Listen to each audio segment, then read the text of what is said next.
Somalia has one of the world's highest number of internally displaced persons, with approximately 1 million displaced people within the country. However, a majority of the IDPs are located in south-central Somalia, more than 850,000 living in crowded camps. Due to the imminent closure of the Dadaab refugee camp in Kenya, approximately 74,606 refugees have voluntarily returned to Somalia through UNHCR. A large portion of these returnees settled in Baidoa. This has increased the population growth in Baidoa, stretching the already fragile infrastructure in the area, adversely affecting the living conditions of the returnees, the IDPs, and the host communities. runtii dadka soo noqonayay annaka runtii aad uguma diyaarsanayn markay soo noqonayeen soo dhaweynay waxaana naga kaalmeeyay UNHCR Intersource dadka way imaadeen caqabada ugu xun oo jirtana waxay tahay amnigiyo aad u xun amni darrada oo dadkii aysan u gudbi karin deegaanada ay ka imaadeen marka waxaa dhacday inay ku biiraan barakacayaashii magaalada Baydhabo Jaale inay ku biiraan ayaa dhacday hore ifa markaan joogay iska joogay aroor badan aan watay meeshii waa anfacwayse markii dambe waxa la dhahay duba loo noqona dub ilna la sameeyna la dhahay aan joogay meel booshash xagaas baan degnaa ee kana masaas ee ka darnaan ku noolay sarfaad isariirlan ku noolay kasta yaro la isii waa iga dhamaadeen aroor badan aan wataa. In response to the influx of the returnees and IDPs due to drought and conflict, World Vision International, through the government of Germany and in collaboration with the local and regional state authorities, implemented a shelter project for 200 households targeting the internally displaced persons, refugee returnees, and poor host community population through the construction of housing and accompanying sanitation facilities from 1st October 2016 to 30th September 2017. And this project of GOG started on October 2016, and the target for this project was 200 households, mostly for returnees. The main objective of this project was to ensure that the returnees had safe, adequate and appropriate shelter. They had an opportunity to integrate with the local community into which they had migrated to. The other main objective of this project is also the livelihood component. The intention was through the shelter initiatives and through the skill building that was done through this project, beneficiaries will be able to earn their income and also upgrade their living statuses.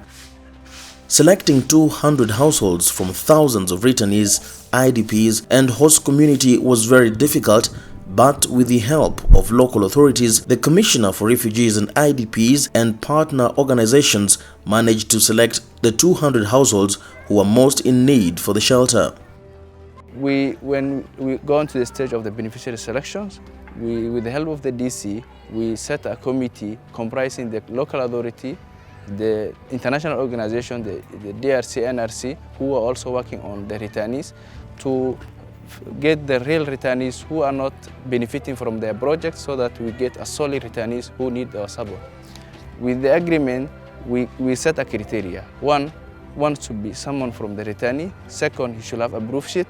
Third, he should be someone who came from between 2015 to 2017. Third, he should be one who didn't benefit any other projects. And then we did the list.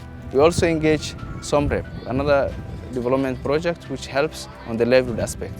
And then we come up with 120 households.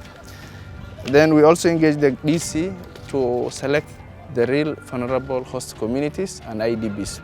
With the help of the IDB Commissioner for Refugees, we set up a committee comprising the umbrellas of the IDBs. In the umbrellas, we selected 40 beneficiaries and then 40 host communities who are vulnerable. And for these host communities, they were getting their own title deeds where we construct in their own places. Prior to the construction of the shelter, some of the selected beneficiaries were given training on the construction work.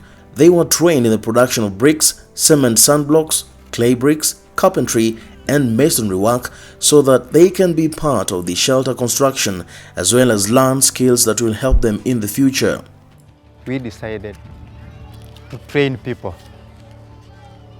Those who are locally, naturally skilled, we trained them, and those are the ones who they are working right now here. Around 4 of them who are at least advanced, who are helping me to mobilize, to supervise the work. birada oo macnaha sidan isugu dheelitirin oo safafkan dhaadheer ah aad arkaysaan aniga wali macnaha aan weligay ma qaban laakiin hadda waxaan arkaa macnaha inaan safaf dhaadheer oo guryaal fiican oo safaf dhaadheer leh oo isu eg oo 10 mitir ka kooban inaan dhisay aan u jeedaa sidaas daraadeed hadda ka bacdi guryaashan noocaas ah haddii dhis lay dhaho macnaha inaan dhisi karo ayaan dareensanahay oo macnaha oo aan hagaajin karo guryahaas oo noocaas ah dad fuundinimo la baray dad faryaamo la baray dadna ma artay aan bulkeetiga ku shaqeyn jiray ani bulkeetiga dadka ragga bartay baan ahay bulkeetiga hadda inta dhooban ama xagga yaala ana sameey wax xirfad ali bari waay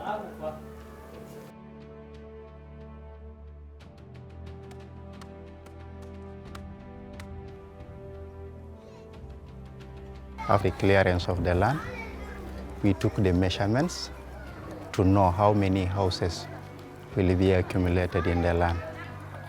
After that, we decided to go back and check the prices of the items in the market. We started coming up with a sample shelter type, which was confirmed by Well Division and Technical. After completion of the construction, all the selected beneficiaries were gathered in a ceremony attended by local authorities, World Vision, and the beneficiaries for the handover of land certificates that shows proofs that they are owners of the land. We thank the government, the DC, to also give land titles to the houses that has been given out. So every house now we speak has got 10 by 10 square meter titlement where the DC gave land title for each person who are coming here. guri la siiyay baan ahay oo dhul la siiyay ma sha Allah nin faa'iidiyo oo macnaheedu farxad helay oo guri la siiyo meel degi baan ahay oo hadda deegaankiisa deegaan ahaan u degi oo marka horena korka imaaday haddana ma artay ku soo dhawaaday gurigii la siiyay baan ahay alxamdulillah intaas ka badanna ma artay guri asleeyahay qof degan qof qohote ama qof masaakin ama qof oo meelaha warwareega ma guri asleeyahay mas'uul ah degan yahay nolosheeda aad ba u fiican tahay marka guriga aan leeyahay ku hooyanayo oo ka soo kacay nolosheeda aad ba u degan jawigeeda u degan mugdi nin jooga hadduu waaga u baryo oo raxad u soo baxdo muxuu helaa iftiinkii baan taaganahay maxaa oo ilaahay na siiyey oo World Vision na siiyey. The shelter has improved quality of life and beneficiaries' livelihoods through improved income-generating activities, secure houses. This shelter project was welcomed by the communities and all the stakeholders because of its effectiveness and how it has improved the lives of the most vulnerable people. mustaqbal fiican bay ugu dhigantay horta meel oo ebereed oo wax ka bilaawmaya waay hal qolaal isi hadda cariiriyan sheegahaya laakiin hadii ilaahay ma artay aan qof xirfad bartin waa ahay hadii shaqeysto oo hadii hay'ad ay caawisan alxamdulillah. We integrated several wash activities such as rehabilitating wells in the host community, digging new wells in the shelter sites, and also doing hygiene promotion activities to ensure that the beneficiaries will have a sustainable living condition in this current site. Projectigan hadda oo hirgelisay World Vision waxay tahay bilawgii waxa loo yiraahdo durable solution bilawgii degenaanshaha dadka soo noqday ay degayaan inay noqotay oo bay dhaba degay aad iyo aad ugu faraxsanahay waxa waaye waa wax aan u qaadan karno misaal ama wax la leeyahay role model waxaan u qaadan karna waaye. In the future plan, as a government, we will guarantee availability of a land. We have all the permanent shelters for the land available that will be provided by the local government. And we will also provide the title deeds or everyone who receives shelters in Baidoa. In general, in Southwest State, particularly Baidoa District Administration, we thank you very much for the World Vision office in Baidoa for their support, for their commitment and dedication is to support the people in need today in Baidoa. We know they are working in the health facilities, we know they work in the wash, we know they are working in the shelter projects in Baidoa. This is a very, very helpful and very, very useful. So we thank very much for World Vision Program.